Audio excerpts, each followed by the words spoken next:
Le député de Châteauguay, Pierre Moreau, était de passage plus tôt en avril dans la région afin de remettre 3 chèques qui totalisaient près de 500 000 $ à 2 organismes de la région. M. Moreau nous résume l'essentiel de ces annonces. En fait, l'annonce d'aujourd'hui s'inscrit dans le cadre d'un colloque qui a eu lieu en décembre dernier sur la violence conjugale, les moyens de prévenir la violence et certainement de réprimer sous toutes ses formes, et à l'engagement qu'avait pris le premier ministre du Québec d'annoncer des fonds très importants. En mars dernier, mes 2 collègues, Lucie Charlebois, qui est ministre à la réadaptation et à la jeunesse, et la ministre de la Condition féminine, Hélène David, ont annoncé une enveloppe globale de 19,5 millions de dollars pour venir en aide aux organismes qui ont pour objectif de contrer la violence conjugale, la violence faite aux femmes ou aux enfants, malheureusement, parce que ce sont majoritairement des femmes et des enfants qui en sont victimes. Alors, ce matin, on fait 2 annonces. Une pour le CALAC de Châteauguay. Le CALAC reçoit 245 100 $ qu'ils pourront utiliser soit pour augmenter le nombre d'heures des intervenants actuels ou encore procéder à l'embauche d'intervenants additionnels. Et le deuxième, c'est la Maison de la Ressource, qui reçoit 2 aides particulières. Une de 77 300 $ qui est destinée particulièrement aux personnes issues de l'immigration, et un autre montant de 243 000 $ pour les femmes et les enfants qui ont besoin de reprendre le contrôle sur leur vie, mais dans un milieu qui soit sécuritaire, qui soit confidentiel et sécuritaire. Le représentant de la circonscription de Châteauguay nous explique pourquoi son gouvernement tenait à venir en aide à ces organismes qui œuvrent auprès de clientèles vulnérables. Alors, c'est des sommes qui sont quand même importantes compte tenu des budgets des organismes en question et qui vont leur permettre d'aller encore plus loin dans l'action extraordinaire qu'ils entreprennent. Et c'est des gens qui doivent recevoir toute notre admiration. Je transmettais ce matin à leur représentante l'admiration de mes collègues Hélène David et Lucie Charlebois. Ce qu'ils font comme travail est admirable. Ils s'occupent des gens qui ont des difficultés vraiment très importantes pour leur permettre de reprendre le contrôle sur leur vie et d'assurer finalement d'avoir un milieu de vie sécuritaire. Puis pour le CALAC, le CALAC intervient à bien des égards, font de la prévention, de l'enseignement dans les écoles, dans les milieux de vie.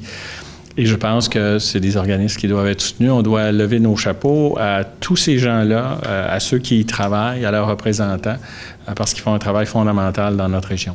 Chantal Robitaille du CALAC et Sylvie Langlais de la Maison d'aide et d'hébergement à la ressource nous expliquent concrètement comment seront investies ces sommes importantes. C'est une annonce sur 3 ans, donc on parle d'à peu près 80 quelques mille par année, ce qui est très significatif pour nous. Évidemment, ça va aller aux ressources humaines. C'est sûr que c'est d'abord ça. L'idée étant que les services continuent à être plus accessibles, qu'on puisse réduire les listes d'attente, parce que dans la dernière année, il s'en est créé une, vu le mouvement et tout ce que ça l'a impliqué. Donc, on va pouvoir faire un bout par rapport à ça, clairement. On a eu l'annonce il y a 2 semaines, donc c'est tout nouveau. On va s'y pencher plus sérieusement, là, mais certainement qu'il va y avoir des ressources humaines supplémentaires. Là, comment ça va se présenter, on n'est pas tout à fait capable de le dire à ce moment-ci, mais oui, c'est une très belle annonce. C'est sûr qu'il n'y a pas de récurrence d'annoncer. Évidemment, c'est toujours le souci sur les 3 années d'actualiser notre mission, mais d'être vigilante aussi quant à pas créer de nouveaux besoins, pas être confronté dans 3 ans à ne plus être capable d'offrir certains services ou nouvelles activités qu'on aurait déployées ou là, on a créé des besoins dans le milieu. Donc, ça va être un peu l'équilibre à trouver dans tout ça, mais oui, c'est une très belle annonce, forcément. Les argents annoncés pour ce qui est de la ressource se fait en 2 temps, c'est-à-dire qu'il y a 77 000 $ qui est réservé pour les besoins des femmes immigrantes. On le sait, on a de plus en plus de familles immigrantes qui vont s'installer dans la région. On se retrouve avec des femmes allophones, donc des femmes qui ne parlent ni anglais ni français.